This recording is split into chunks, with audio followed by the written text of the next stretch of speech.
Hey, welcome to Trap Souls. I am Ryan. I'm here with Maxim Furek, a paranormal author out of Pennsylvania, I believe, but right now sitting down in cold weather Florida. He's written many books: The Smurl Haunting, Region HooDoo, The Lost Tribes of Bigfoot, Paranormal Apocalypse, and many more. So, welcome to the show. Yeah, thanks, Ryan. Yeah, I've heard so much about Trap Souls and really appreciate the invitation. So thank you so much for having me on. No problem. I was excited. You reached out to me, and I was like, man, an author. I mean, I haven't had one of those on yet. So, I was pretty excited about it. I did read, I was telling you, I did read, your latest book, The Smurl Haunting, and we'll get in that in a little bit. But what got you into the paranormal? Well, I think, I'm a baby boomer. I think that for one thing, we were raised on the occult, on the supernatural, and the paranormal. We were raised with things like Twilight Zone and Inner Sanctum and One Step Beyond and all of those things. I mean, we were surrounded by that. And I think a lot of, science fiction movies, comic books. I mean, that was my, my passion, my joy. And a lot of my friends, we would read comic books together or go see the movies together. So we had an education and we knew about science fiction themes, about vampires and about Dracula and about, Frankenstein and all that. So all of those things, I spoke to us, especially spoke to me, and I stayed with it. And when people ask me why did I get into that, I think the real reason is it's the same reason for everybody. We're fascinated by the unknown and we want to try to figure it out and see what it is. So for all of us, I think it's a combination of curiosity and fear. We're a bit afraid of the unknown, but through the curiosity, we can look at it vicariously, figure it out, and be safe with it. So I think that's why I do it. But I'm not really sure, but what I do know, what I'm sure of is that I have a real passion for the paranormal. I love all aspects of it. And that's why I continue to write books across the spectrum, like whether it's flying saucers or Bigfoot and cryptids or demonology. I mean, I like all of this stuff and I look at it more or less as an academic, to try to figure it out. Have you ever investigated or you just do research? I just do research, but I've been to certain places. I'll tell you what, there's one place back home in northeastern Pennsylvania called the Garrison House.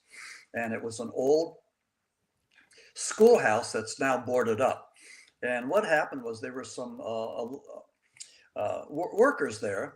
And this place had been boarded up for years and years. Well, they saw this little boy on the second floor. Now, nobody should have been there, let alone a little kid. So they told the local electrician, and he had some sort of a heat sensing device. And they went there and they were able to pick up the heat signature in the middle of the hallway on the second floor. It wasn't from an animal or, it wasn't something small, it wasn't a bat or a rat, but it was like a larger size. So again, all they had was that heat signature and a whole bunch of people that were not true believers. They were not investigators.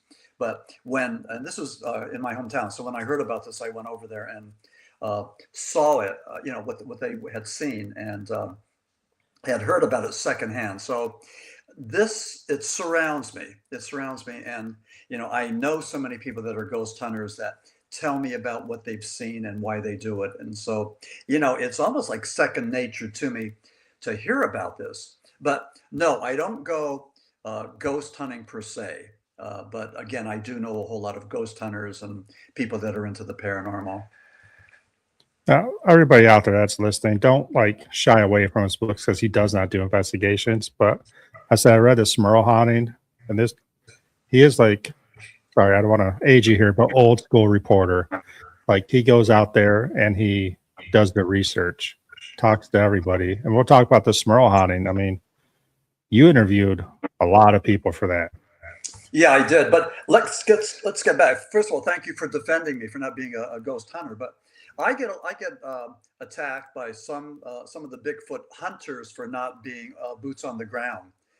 Well, in the same token, I don't believe that Bigfoot is flesh and blood. I believe that it's interdimensional. So, I'm not in that camp. I'm in what they call the Woo camp. They call me Dr. Woo. That's okay. I mean, that theory, I think, with the interdimensional theory, like Jacques Vallée talked about that, and so did John Keel, that makes more sense to me than flesh and blood. And I say this because, and with all due respect to Bigfoot hunters, but we have never found a carcass and we've never found legitimate DNA. What we do have is we have a lot of stuff. I'm not discounting it, but we have things like eyewitnesses. We have the smells, the sounds. We have the structures. We have the rocks that are thrown at them, and a lot, and the smell.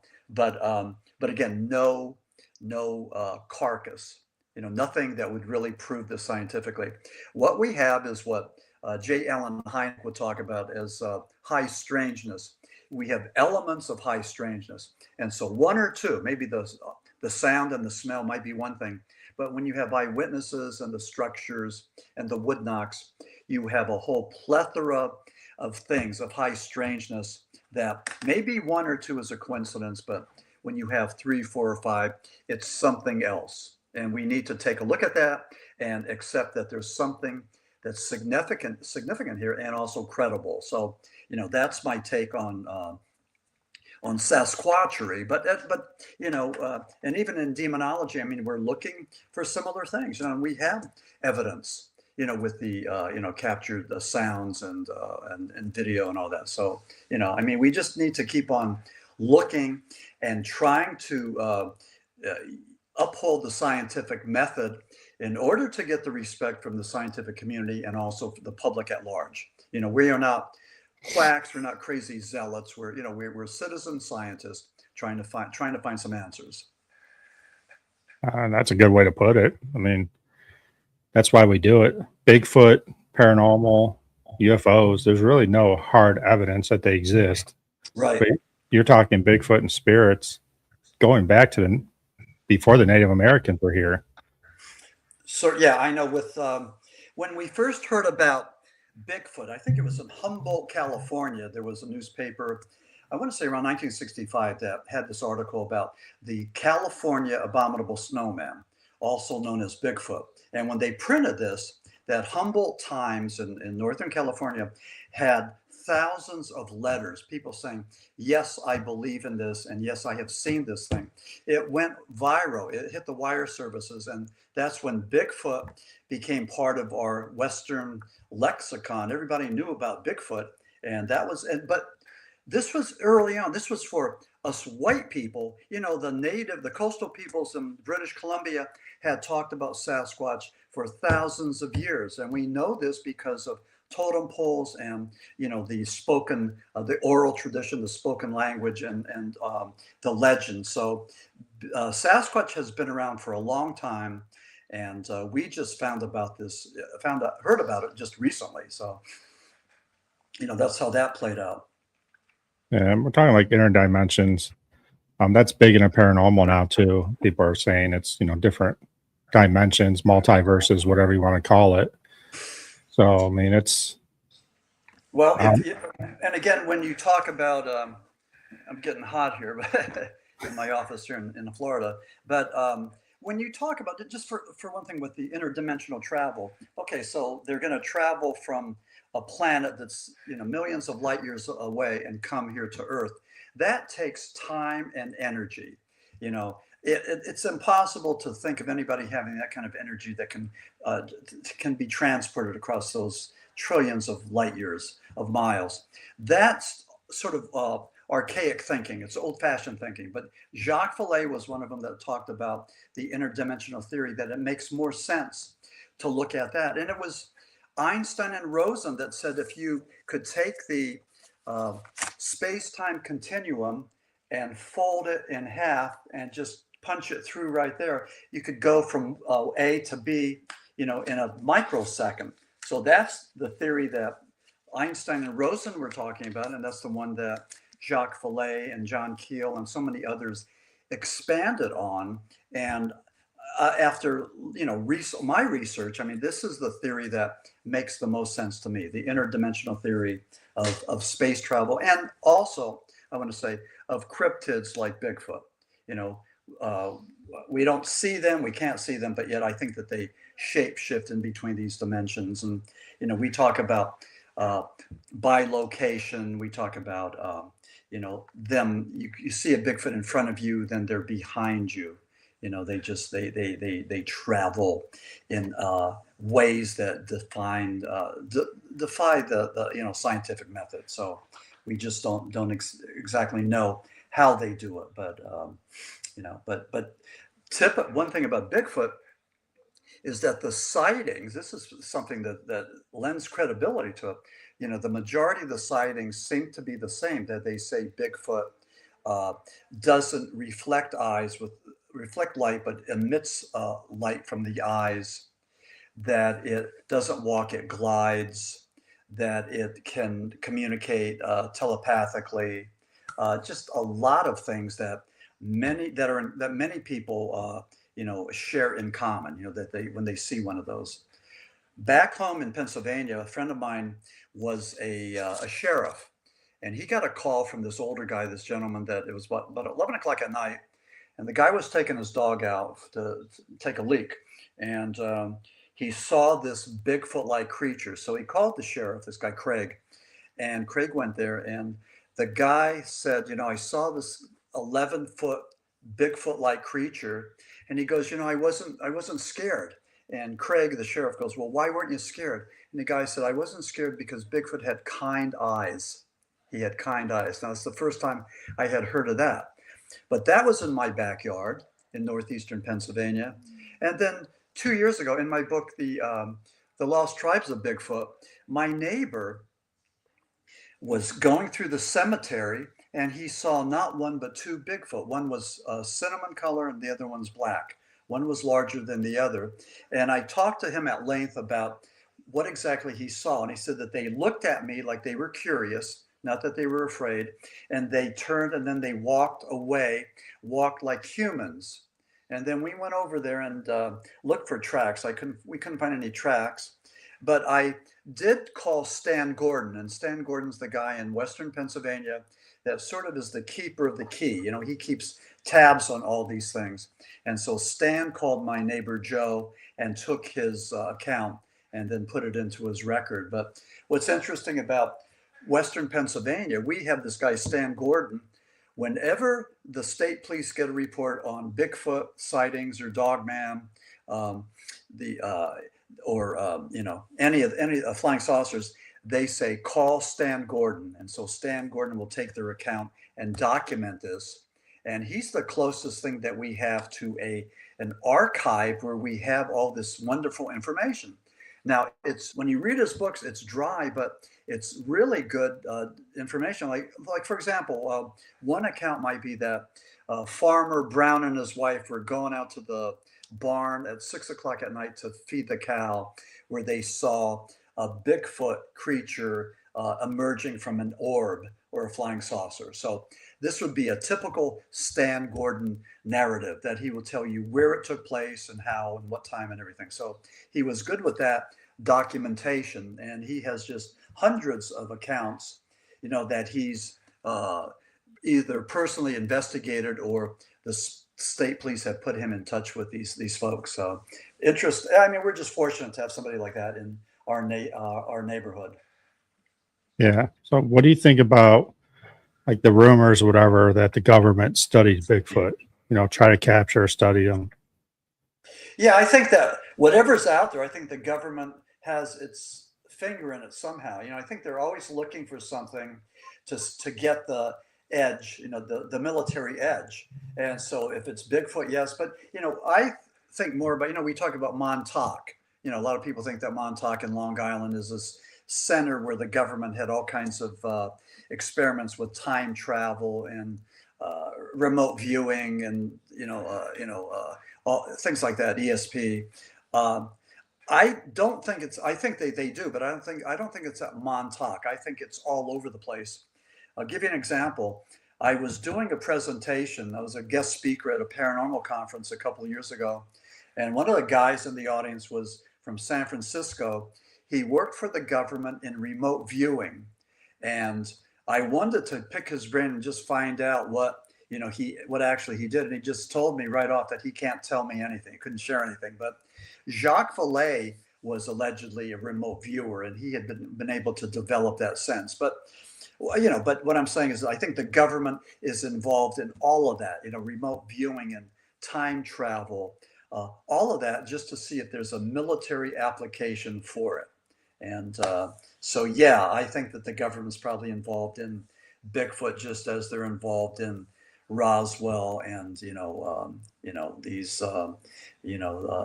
non-human creatures and saucers that David Grush talked about.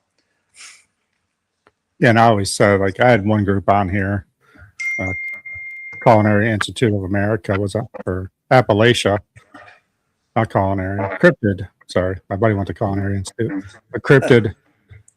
And they, we talked about it, like, even if the government knows Bigfoot is real and has proof of it, there's no way they can say that, because everybody will be out in the woods. Everybody will be shooting at everything. I mean, it'll be ridiculous. So it's kind of like UFOs. That would be a panic. Yeah. Well, what was there was a study, was it the Robinson study? It was back in the 50s, I believe, maybe early 60s. But they said that if the public knew that there was alien life forms out there, that it would change everything, that we would view religion differently. We would look at God and Jesus in a different light, and this report, didn't think that humans would be able to accept that kind of information, without getting really troubled and disturbed and maybe even, psychotic. So that was the thing. I don't know. I know that the closest we came to that in recent times was the drone hysteria of 2024, when we saw these drones over New Jersey, and we're waiting for an explanation from the government, from official sources, and we never got anything. Never. No. I mean, we didn't get it from the Biden administration. Trump, who was a president-elect, did his part to muck it up and say that there was a conspiracy, that the truth is being held from us. But everybody involved in that just messed it up and mucked it up and made it even more horrific than it was. People saying, one representative from South Carolina saying that she believed it was aliens, doing that. The guy that made the drones, a drone manufacturer, conjectured that terrorists had stolen an atomic device from Ukraine, brought it over to New Jersey, and it was government drones flying over Jersey looking for that heat signature. So we had everything thrown at us and never came to any proper conclusion. There was never any ending to this. There was no conclusion. And, to this day, I think people are apprehensive and frustrated. And if you don't think that this was bad, go back another year. That was 2023. The Chinese weather balloons as big as a couple of buses, what was the end result there? We thought they were spy machines. China said, no, they were just weather devices. I mean, again, we shot down a couple, Canada and the Atlantic, but again, there was never any closure in 2023 or 2024. So, we tend to live in an era of, expectation, but also frustration. We're not getting the answers that we need. And I think maybe that's driving paranormal investigators to do their own research and find out what's out there, because the government's not telling us anything. No, every time that something happens, something bigger is going to happen to deflect it. So you just the whole deflect type thing is, you're talking about, weather balloons, and all of a sudden something else happens. So then you forget about the weather balloons. Yeah, exactly. Yeah. So, yeah, I don't know what you call that, but it's almost like, switching the balls under the cups, so. But I think that the other thing too, this is interesting. We had congressional UFO hearings in July of 2023. We had them in November of 2024, and we had them in September of 2025. Nothing came from that. There was no information. All we heard was from like David Grush that he knows where the bodies are and he knows where the crashed saucers are. And he'll share that information with the right people at the right time. That's what we got. And then with Luis Elizondo in 2024, he said that, yes, there's a cover up. The government's not being transparent. They know something and they're not telling us. That's all we get. We're not getting, and I think it works like this. I think all of this works on a need to know basis. I don't think these politicians, I don't think Donald Trump will ever get to the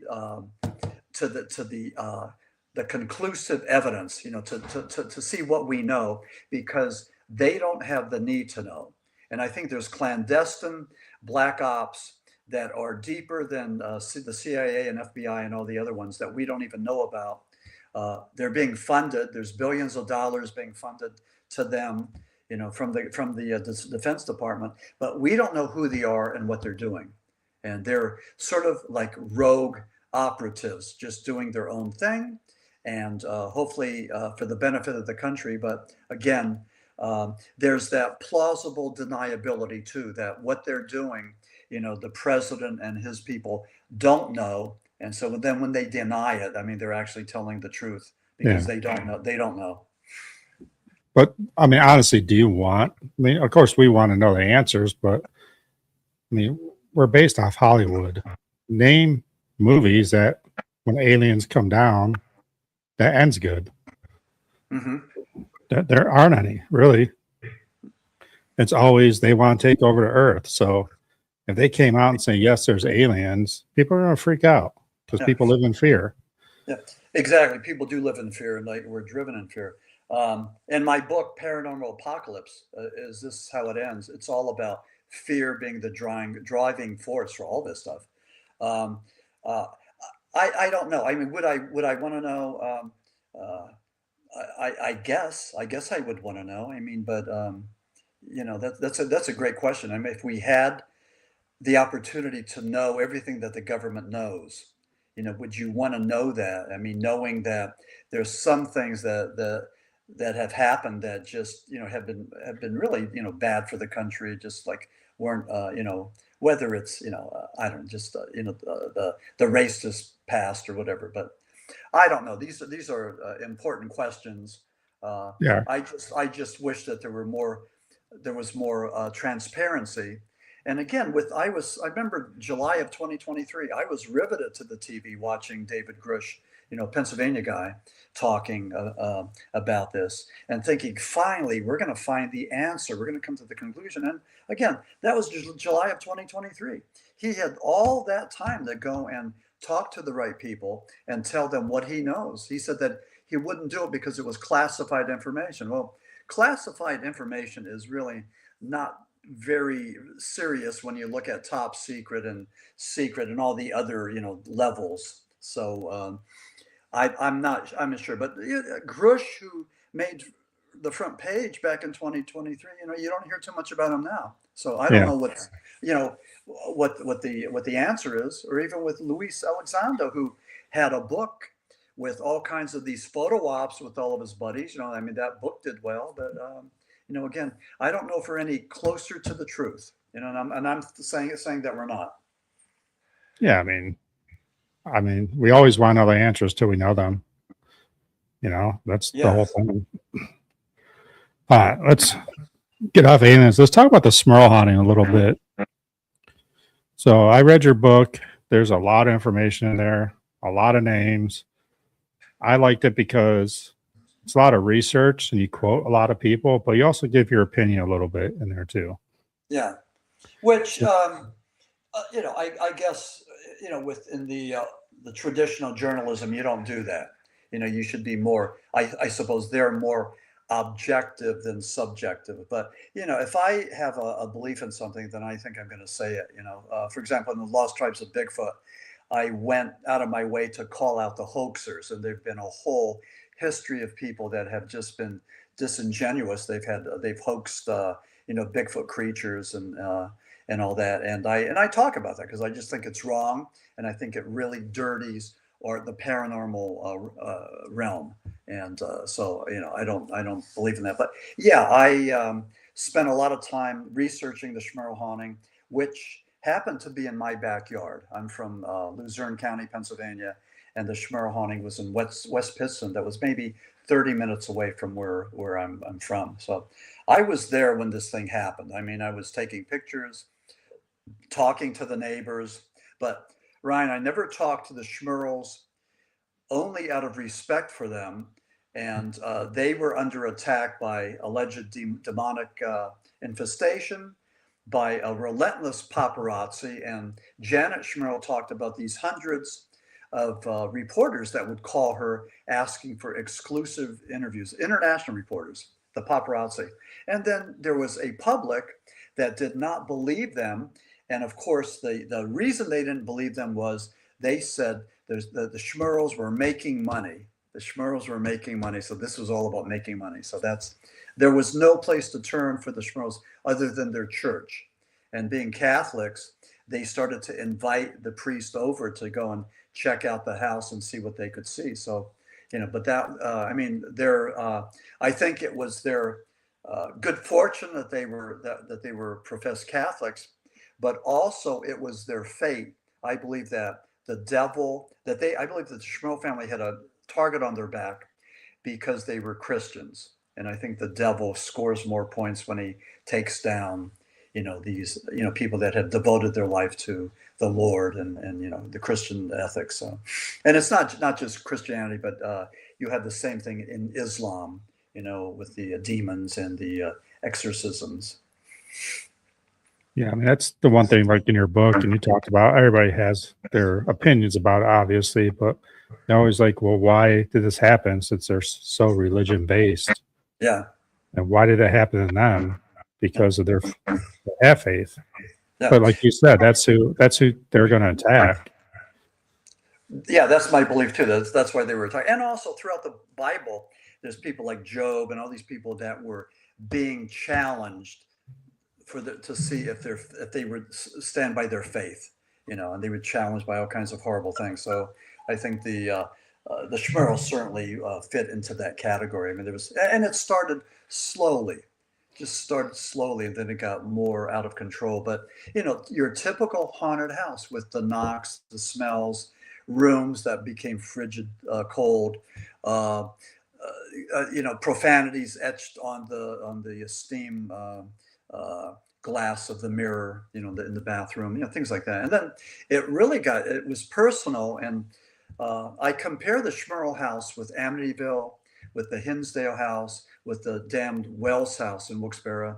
And I believe that the Smurl house was a lot more dramatic and more violent. And that was because Jack Smurl claimed that he was raped by a female demon, a succubus. Janet Smurl also claimed that she had been sexually molested by something. So you didn't find that in the other hauntings. They were bad. They were demonic. Certainly Hinsdale was a bad one, but the Smurl house seemed to be the worst. So, but given that, I mean, that's one fact. But the other thing is that Father Treble, who did 4 exorcisms to cleanse the Smurl house, but he wasn't able to cleanse the Hinsdale house in Western New York. And he said that some ground is just evil. You just have to leave. Don't tell anybody where you're going. Take your belongings and leave. He goes, this Hinsdale place was a road to hell. And he could not cleanse the house. So there was something happening there in the Hinsdale house that Treble, who was just an amazing exorcist, was not able to touch. And all we can say is that it was just like, maybe in this case, maybe it wasn't just one demon. Maybe there was a legion of demons, and that's why he wasn't able to go and fight them and beat them down. So that's what I think. Again, my subjective opinion. Yes. No.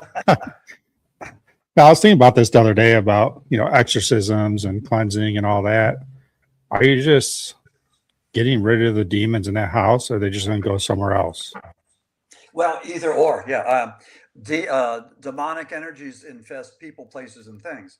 They could stay there. They could get locked in and stay there, or they could go someplace else. Maybe traveling with an object like Annabelle. Maybe traveling with a person, say Jack Schmerl.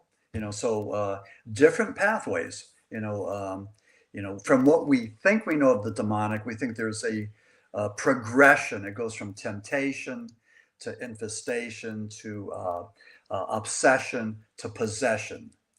And, we think that there's different ways to become possessed, whether it's through somebody putting a curse on you, or maybe dabbling in things like Ouija boards that could open up the portal to something of the demonic, from being a Christian and having a mark on your back.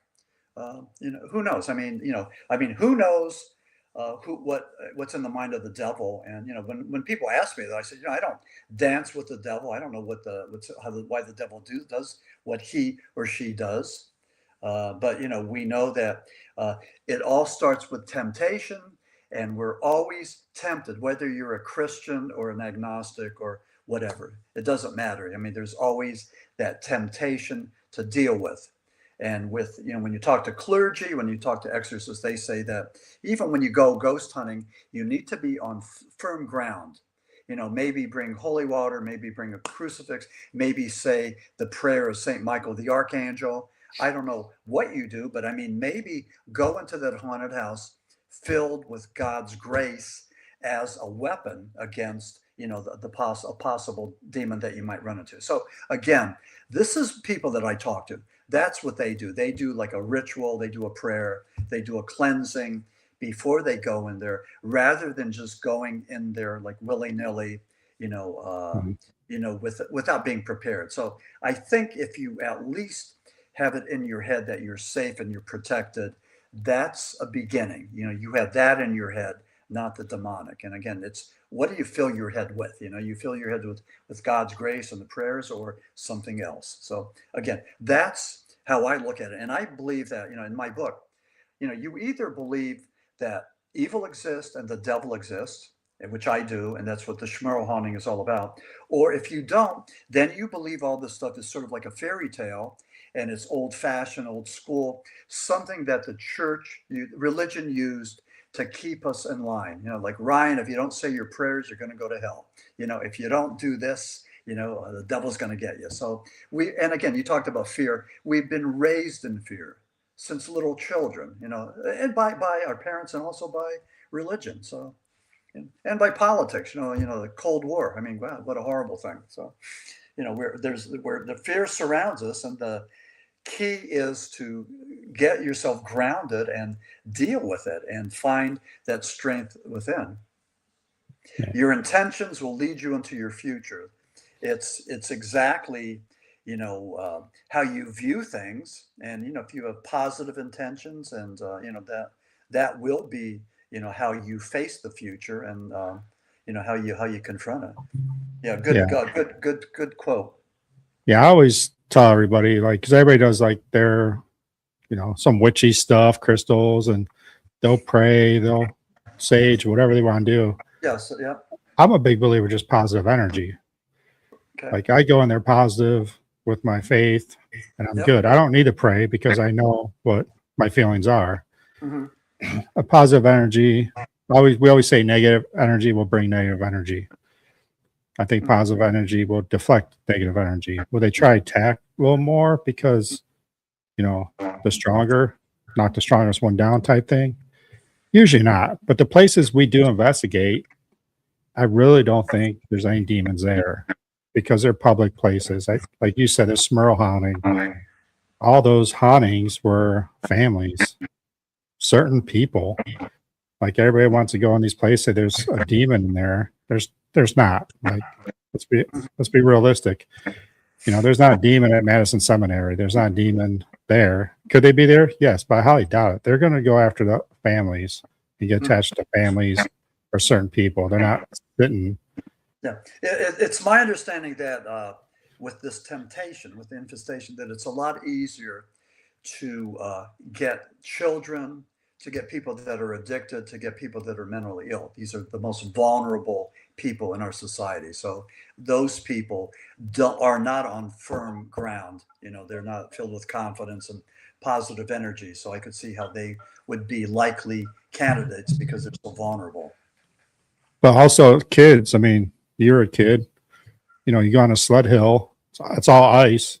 You know, you're 10 years old. Yeah, I'm doing that. Nowadays, I'm like, no, I'm going to get hurt. Yeah, So they don't fear as much. true. Yeah. So maybe they're opening themselves up to something because they don't fear it. Yeah, a good point. Yeah. Who knows? I mean, that's a great theory. Yeah. So, but again, being more vulnerable, being more open to things, you know, Yeah. being more susceptible to things. So, you know, not as guarded as we are. You know, as you get older, you become a little bit more guarded and cautious. You know, Yeah. there's some bad things out there, so you're going to watch them. You know, and even with the kids, I mean, they teach them at an early age: stranger danger. Watch who you Yeah. talk to. Have a safe house. If somebody's following you, you go to the safe house. You know, Mrs. Jones will let you in. I mean, whatever that is. And you know, we never had that as kids growing up. But I mean, this is the day and age of, you know, what we're living with. But then again, back in my youth, I mean, I hitchhiked across the United States. Back in those days, I mean, you didn't think about serial killers and people, you know, slashing your throat. I mean, we did that a lot. I mean, it was fun, you know. So, Yeah. What about kids? Like a lot of people say children's spirits. There's no such thing as children's spirits. They're just demonic, trying to make you feel more comfortable. I mean, I have a theory on it. I just want to see what you think about it. well, maybe it could be the demon either manipulating another spirit, maybe you know, a childlike spirit, or it could be the demon you know, imitating that child and using that as a ploy. I mean, you know, any way, you know, many roads lead to the same place. So you know, and even in the realm of the demonic, I'm sure that there's different ways that for this to be sliced and diced. But I do believe, I think that you know, demonic energies are more prevalent than we realize, and maybe we disagree on that point, but just from what I've heard and people that I've talked to, you know, just the things that they've seen and experienced. I was at the well, this is close to Ohio, but I was at the 2025 Butler Paranormal Conference last year, and I was one of the guest speakers. But the Psychic Vincent sisters were there, and there was this guy there that claimed he had been attacked by a demon. He thought it was a succubus, and he showed pictures of his chest being ripped open and his eyeball, and just, I mean, he was really pretty much mutilated. So I saw the pictures, and you know, they looked very realistic and everything. And I talked to him afterwards. So uh, he was a solitary ghost hunter. He went in there by himself, but I believe he would try to provoke these spirits, and he would do things that I think a lot of us wouldn't do. So I think that some of his uh, what he did, what he attempted to do, might have just disturbed them, might have violated them, might have even disrespected them. So I think that you know, you get what you give, and I think that he just wasn't respectful of these spirits. But I saw what happened, and you know, it scared me. Yeah, I mean, even in life, like, you know, living human beings, when someone disrespects you, you're going to step up. Most people are. So if you're going to a haunted place that may have demonic spirits in there and you're going to disrespect them, they're going to step up, and you're probably not going to like what happens. Yeah, I mean, absolutely. Yeah, yeah. uh, yeah, I mean, Southern Ohio Paranormal Society here talking about like demons and these pay to play places. I mean, most of the time at these locations we go to is not enough time for them to break through to attach. Hmm. That's true because it's always different people in there. So, I mean, like you said, they're going to break you down. Demons are going to try to break you down with temptation and then do whatever. Hmm. So, but, you know, I only go the places once every couple months, the same one. So they wouldn't have time to break me down. Yeah, they talk about the dark tourism, where people pay money to go into these haunted houses and all that, and that's what you refer to as the pay to play. But how lucrative do you think that market is? I mean, do you have any places there in Ohio where people they pay to go and spend the night there, looking for demons? Not demons. I mean, or ghosts, rather, ghosts or yeah, spirits? ghost spirits. Yeah, I mean, every place is pay to play pretty much around here now. I mean, all United States, it's a business. Yeah. Some people try to make it a business. Some people just want to keep those buildings up. So, they charge a little bit, and that's just pretty much to keep the building standing because it's historical. Yeah. Okay. If they weren't doing this, then they'd probably be torn down into a park lot or medical buildings or a data center. Who knows? Yeah. Okay. Okay. That makes sense. Yeah. I know that when I talk to ghost hunters, they say that one of the reasons they do it is to preserve the history and Yeah. preserve the culture, and then to inform others about what they found. So, that sounds like a pretty worthy thing to do. It is. And it's not even about like I just one to one, the other night, and we didn't really get much. I think it was mostly residual there, energy. But it was a cool building, and I got to see the history of the building and what happened there and hear the stories, and that's worth it to me. I mean, I like history. Mhm. So to go to these places and just walk around and see these unbelievable places. And most of these places we go to are like state asylums or poor houses, poor farms, kind of a dark history in our time, the way they were treated. Yeah, right. Yeah. And so So, there may be a lot of spirits, or trapped spirits, wandering, confused, hurt, all that. So, we find a lot of that in Gettysburg, yeah. with the soldiers and that. Yeah, I think Gettysburg's mostly residual energy there because there's so much energy there. Hmm. But I mean, you talk about like the mentally handicapped,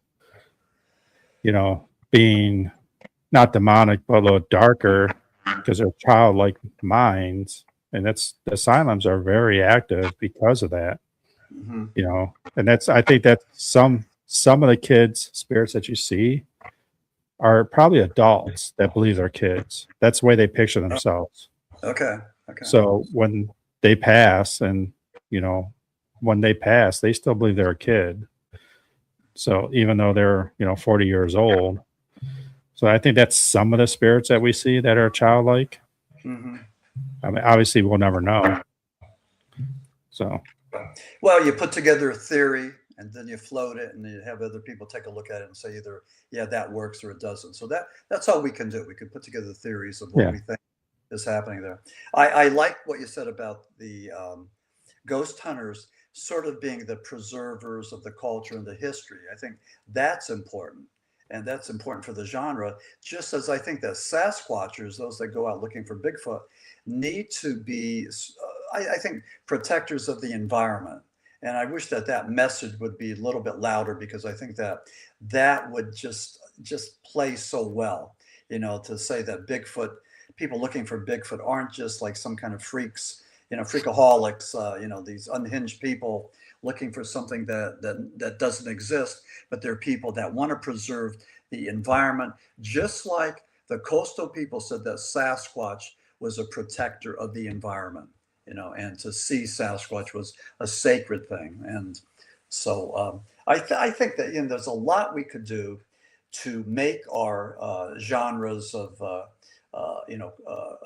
cryptid hunting and also ghost hunting something that's just a little bit more respectable to the general public, and I think that yeah, there's ways for us to do that. So, there is. I mean, paranormal is going up and down, up and down. I mean, I got on social media about 2 years ago with the paranormal, and it's like, it was great. Then it's all drama.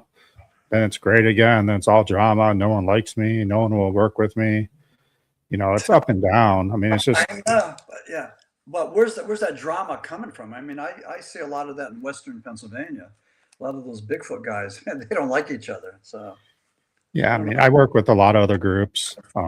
Again, I have a podcast for people to get to know these other groups. And it's just, I don't know. I don't I don't deal with drama. Like if you came on my show and just started talking about other groups, I'd just probably mute you and kick you out. That's just who I am. Yeah. I'm here for you guys, but I don't see it. I see it on Facebook, the drama. Everybody creates their own drama. Mm-hmm. So if there's drama, it's probably because of you. Look in the mirror. That's a good way to put it. Yeah, I agree. Yeah. So, in the Smurl Haunting, then there were three things I think that I write in the introduction that there was something that was channeled through me to make me write this book, and there were three things that I just wanted to talk about if I could.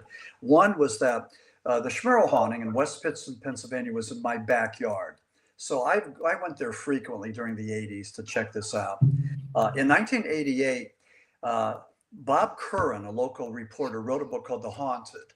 And so it was called The Haunted. And here it has, this was a reprint, but it has Ed and Lorraine Warren at the top. Well, Ed and Lorraine Warren were actually the co-writers after Bob Curran, but it was also Ed and Lorraine Warren and Jack and Janet Smurl. But anyway, this came out in 1988. So Ed and Lorraine started a 15-city book tour in Jim Thorpe, Pennsylvania. And that's where they have the old jailhouse where it has the bloody handprint. There was a Molly Maguire that they hung for something that he didn't do. And he said before they killed him, he put his bloody handprint there. He said that this handprint will stay here until I am found innocent. So it's been there for years, for decades. But anyway, Ed and Lorraine Warren started their tour in Jim Thorpe, Pennsylvania. So I got permission to go and interview them. I hung out with them. I took pictures that are in the Smurl Haunting. I mean, this picture here, 1988, that was the picture I took of them. That's on the front and back cover. But anyway, I stayed in touch with them over the years, and I would call Lorraine. I would call Ed, and Lorraine usually would answer the phone, and she had a pet rooster called Einstein, so you could hear this rooster in the background. But they were really nice people. They treated me respectfully. They answered my questions, and I would ask Ed about demonology and how he fought these demons and what he did. And Ed always talked about through a Christian perspective that he would invoke the spirit of Jesus Christ, of St. Michael the Archangel, and of Padre Pio to do battle with these demons. But throughout the years, I kept in touch with them, until they died. So knowing the Smurls or the Warrens was the second thing. And then the third thing was last year, it was July the 11th, 2025, that I went to Gettysburg to see Annabelle. And I met Dan Rivera, and we talked. And I told Dan that I was working on a book called The Smurl Haunting. And we talked about the Smurls and Ed and Lorraine. And Dan Rivera agreed to do a phone interview with me on Monday the 14th. And that was when he was after this 3-day gig in Gettysburg with Annabelle. And so we were going to do that. And here I got a phone call, and here Dan Rivera had died on Sunday the 13th. He died the day before I was supposed to do the phone interview with him. And some of the reporters said that I was one of the last paranormal researchers to talk to him before he died. But it was really too bad. The coroner, they did an autopsy, and the coroner said that he died of natural causes, that he had cardiac issues. And so that's one conclusion, and that's fine. But there were others, and some of the other people, like the Psychic Vincent sisters, and like Chris McKennell, the grandson of Ed and Lorraine Warren, they said that no, it was because of Annabelle's demonic energies that wore Dan Rivera down over the years, especially 2025, when with the Devils on the Run tour, they took Annabelle to San Antonio, to West Virginia, to New Orleans, to Gettysburg, all over the place. And I saw her in Gettysburg, but they're claiming, especially the Psychic Vincent sisters, that it was Annabelle's demonic energies that wore Dan Rivera down and eventually killed him. So that's the other option, or the other possibility that maybe we need to take a look at. And in my book, The Smurl Haunting, I talk about that. I had to talk to my publisher and some other people about how to go about this, because the chapter is called The Death of Dan Rivera. And we wanted to do this in a respectful way that did not, wasn't trying to capitalize on the fact that he died there and all that, but we told it as the story unraveled. So that was the unfortunate thing. But the other thing too that people need to realize, Lorraine Warren wanted Annabelle to stay in the Warren Occult Museum in Monroe, Connecticut. Stay there, in Lock and Key.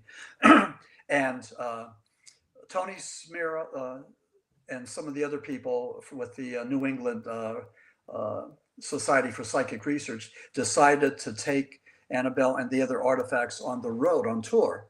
And they did this because it was a money-making operation. In Gettysburg, according to the Gettysburg Collective, I believe it's called, the newspaper, there were 1,260 people that paid $40 each to see Annabelle in Gettysburg. That was something like $50,000.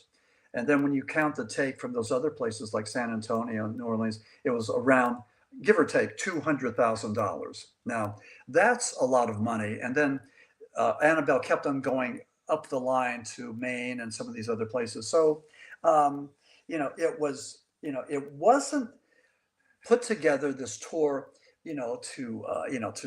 for any kind of educational edification or anything else like that. It was, an attempt at making money at this thing. So that's fine and well, but let's, call it what it is. And, it was a financial endeavor.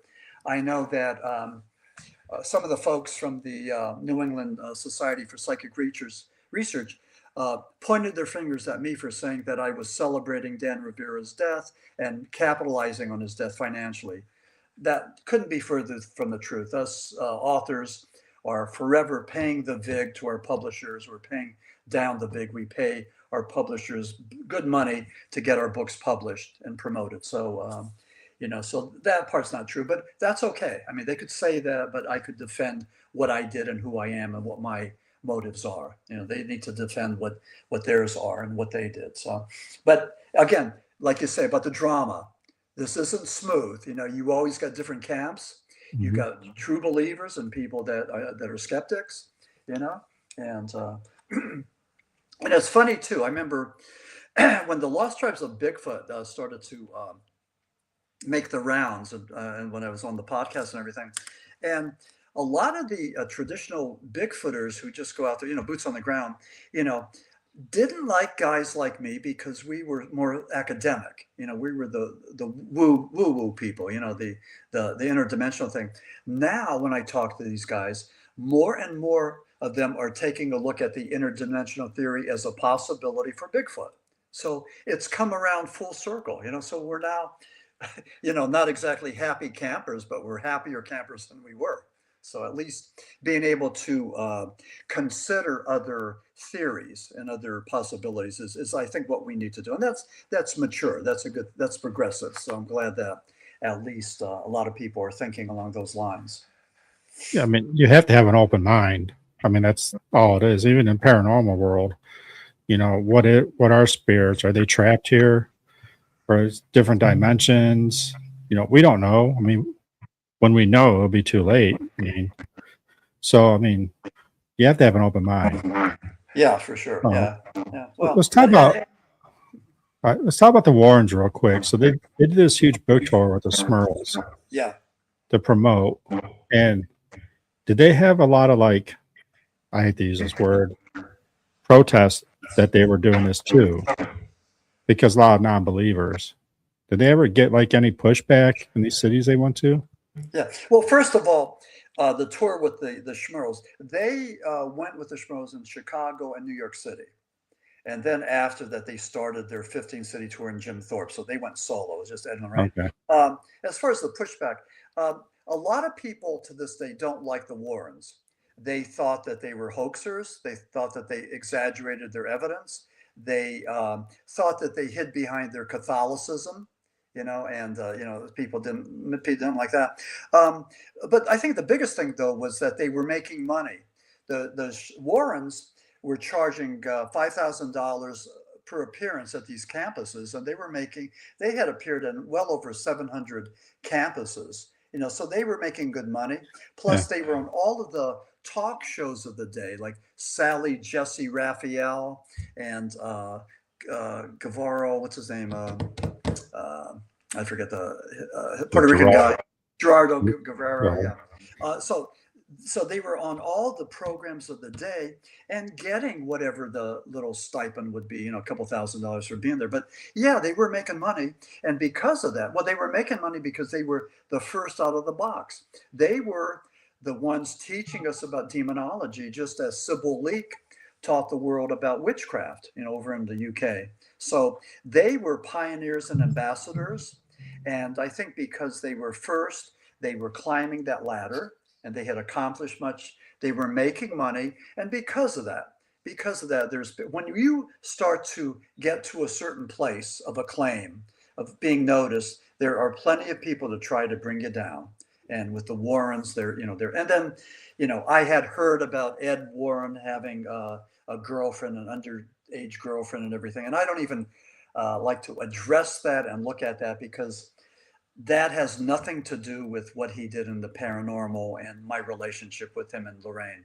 And, but I mean, that's been brought up so many times. But I think that with the Warrens, there were a lot of people that applauded what they did in demonology and how they helped to define it.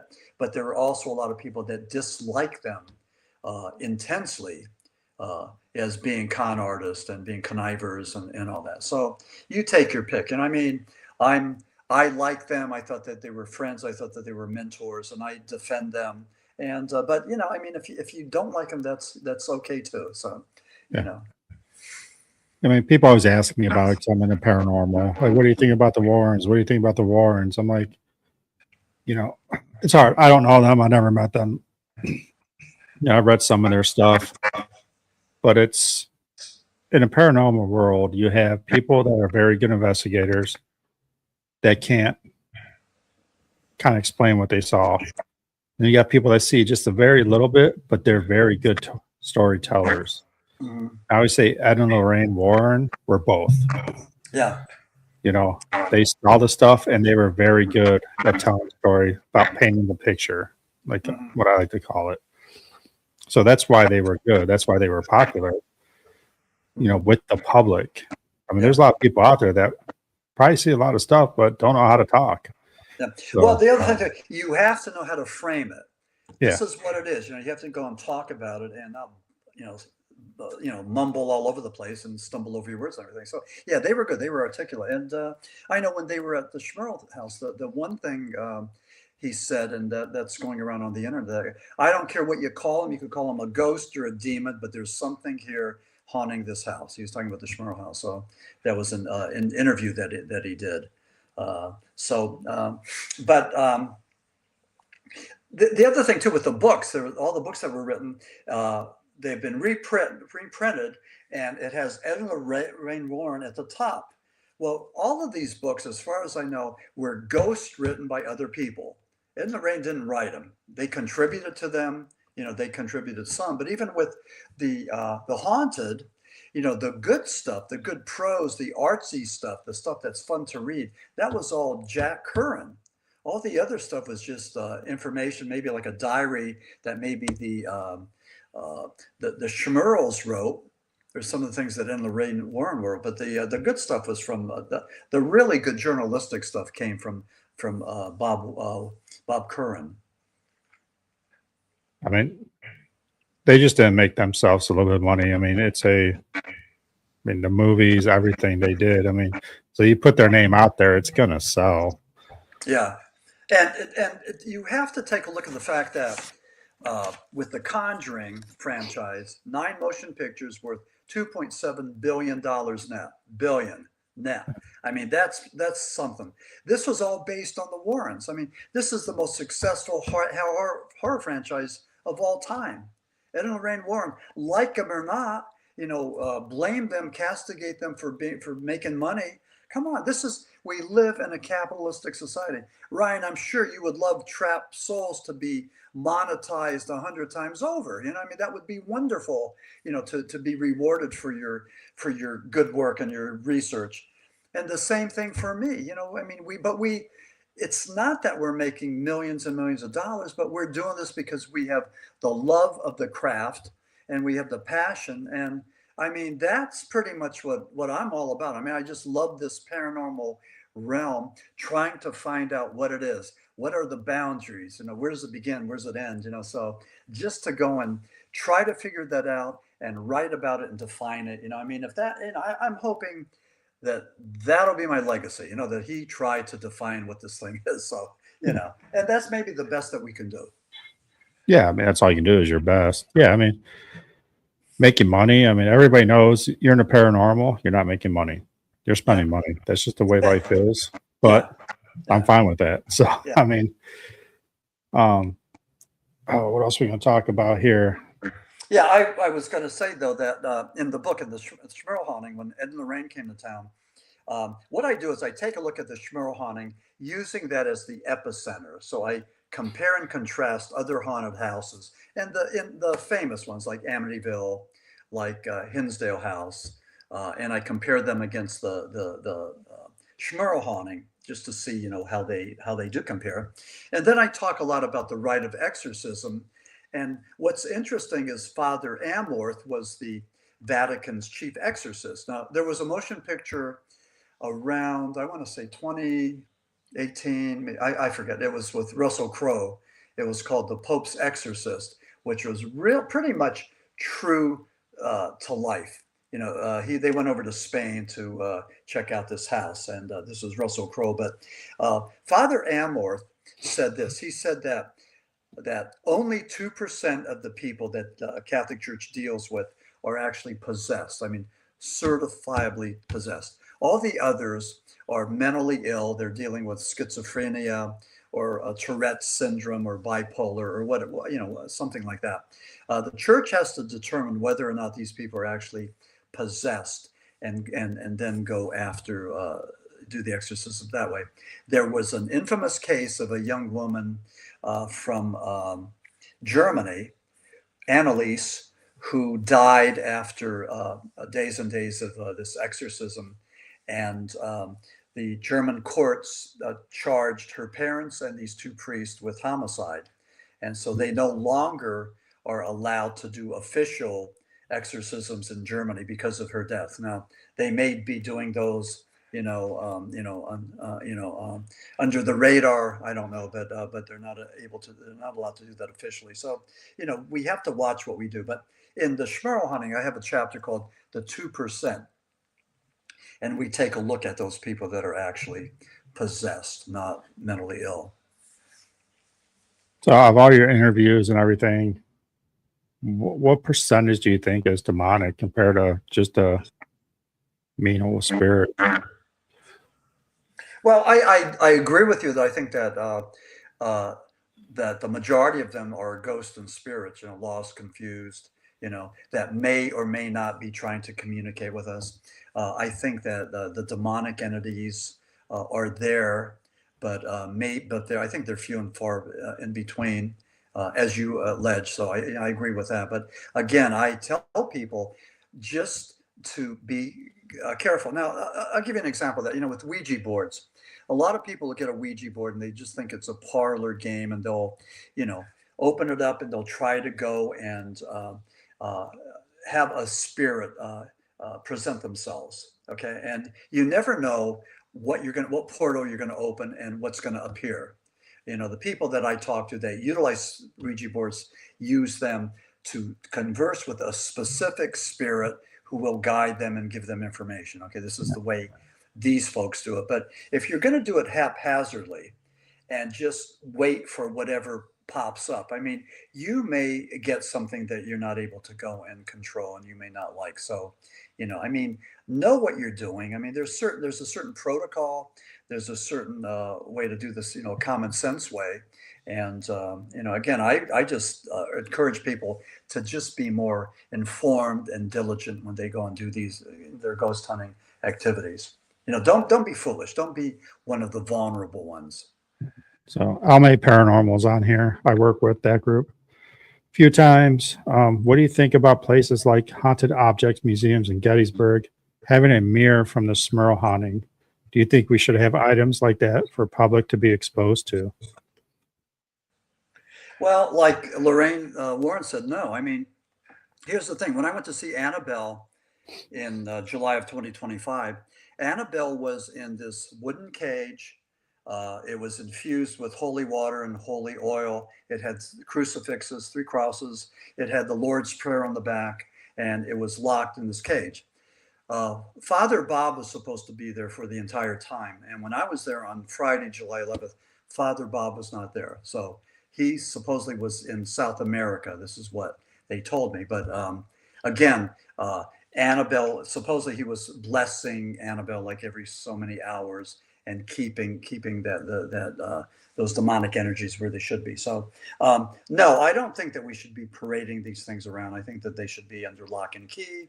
I think that you're taking a chance. Again, if we believe in the paranormal, then we believe in the existence of some of us, in the existence of evil and the demonic. And I'm saying be careful. And certainly the devils on the road tour, they were not being careful.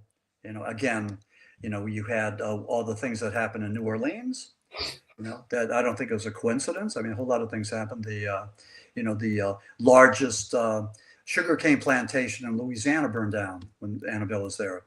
The jailbreak in New Orleans, those 11 guys, some murderers, escaped. An inside job, but still.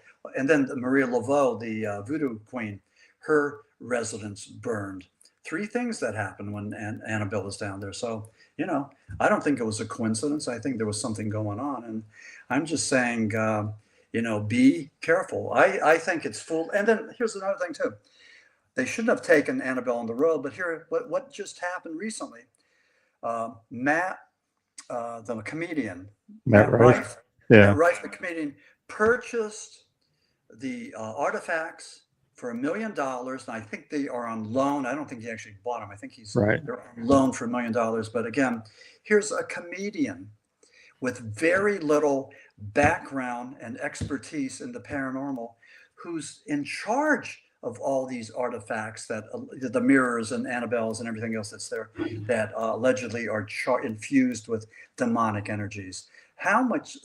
What's that all about? It's not about common sense. It's about making money. That's what it's about. So, that's the one thing that pisses me off. And I mean, let's call a spade a spade. If we have rules and ethics and protocol in the paranormal, then one of those should be, we need to be responsible. And that's just a money grab. I mean, there's some people making a whole lot of money from that. And it's not me and you. Yeah. Yeah. He bought the Warren's house museum. I always say, like, the artifacts in there are on lease. Yep. He doesn't own them. Kind of like an art gallery when people put their pieces in there for so many years. Yeah. So, I mean, a lot of people don't know about, like, they know Matt Rife, but he's been big into paranormal for years. Again, does he know what he's doing? No. Did he buy it so it doesn't fall into the wrong hands? Possible. We will never know. Yeah. Okay. Just like Jason Hawes with the Conjuring House. I heard that's supposed to close this week. Okay. Yeah. From my understanding. And what happened there? Something fell through, right? He was trying to buy it. He was trying to buy it. He had an agreement, but her sister, since she's not mentally stable, I guess, her sister blocked it. Okay. But her sister's doesn't have the power of attorney, so they fought it. I guess it just got back to where he can actually purchase it now. So we'll see. But I mean, he kind of wants he doesn't want to run it though.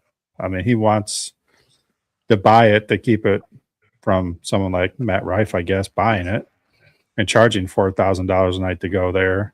Wow. But he wants to preserve the history, so he's gonna probably hire a group or a management group to run it. He doesn't really want to run it. He just wants to preserve the history of the building. Yeah. Well, again, that's something that we mentioned before. That one of the things that a lot of ghost hunters do, they just try to preserve that culture and the history of the place. So that's that in itself is an honorable thing. Yeah. So. No, I mean it's good. We're an hour 10 minutes into this right now. So you have another book coming out sooner or later, right? Yeah, I do. I have a book out called the Paranormal Apocalypse. Is this how it ends? And we take a look at end times. And again, Ryan, this whole conversation, you've been, name dropping these topics before I even get to them. But fear is one of the biggest motivators. And I talk in Paranormal Apocalypse. H.P. Lovecraft said that one of the strongest of emotions is fear, but the strongest emotion is fear of the unknown. And so I talk about that in Paranormal Apocalypse, and a lot of us are concerned about how the world's going to end. We take a look at the apocalypse, in the Book of Revelation, the four horsemen of the apocalypse, and all that. And I take a look at that, and I look at the possibilities, whether it's a nuclear winter or a pandemic, or whatever, whatever it could be, an economic collapse. I mean, but there's a lot of different things, and but the book is getting some great reviews, and it was published a couple months ago, but Hangar One just did the relaunch just about a week ago. So anyway, we're hoping to be able to introduce that book to the public. So I'm really excited about Paranormal Apocalypse. Is that how it ends? Yeah, I'll pick that up, read that. So yeah. So you can check out his website. What's your website again? Yeah, okay. So if anybody's interested in purchasing any of my books or in just checking me out and seeing about my background, I have a website called Maxim Furek. It's www.maximfurek.com. And you could see, there's books there. And also there's a page where you could contact me directly. So if you're interested in any of the books, autographed, could contact me and we could go and figure out how to do that. Also, I would ask you that if you purchase and read any of my books, please be so kind as to leave a review on Amazon. It's probably the best thing that you could do for us authors. Just as Ryan, for your podcast, what's the best thing people can do for you? Could they like your program or what? I mean, how do you collect these? I mean, is there something they can do or what? I guess you just like it or just mention it. I mean, I'll post this on Facebook and YouTube. So if you want to throw a comment on there, say appreciate coming on, or if you want to say, hey, this dude's no good, don't go on a show. I don't, it's up to you. Yeah, okay, either way, yeah. I'm all about honesty, so. Yeah. Okay, but anyway, it's maximfurek.com. And again, for all the listeners out there, keep on doing what you're doing, and reading and research is important. And hopefully, I think the end result for all of this is that maybe one, we find some answers, and two, we get some respect from the scientific community that we're desperately trying to seek. That's all we want to do. We're not crazy zealots, but we're citizen scientists looking for some answers. So it's a good thing. All right. Again, everybody that tuned in, I appreciate it. Not many questions, but what do you say to an author? I mean, that's he does all of his research. Again, I find it very interesting. You don't really investigate, but you go out there and get the different perspective from people. And that's what makes your book so intriguing to me. Yeah. Well, thank you so much. I appreciate that. Yeah. Again, if you have any questions, go ahead and you can drop them to me. I can, pass it on to him, or vice versa. Just email him through his website and check out his books. Give him a review. You'll like them. I like them. So that's it. Again, Maxim, I appreciate you coming on. I'm sure we'll talk in the future. And that's about it. Yeah. Well, thank you, Ryan, and continued good luck with Trapped Souls and all your other podcasts. So thank you so much. And hopefully we'll do this again. We will. I appreciate it. Thank you very much. Very good.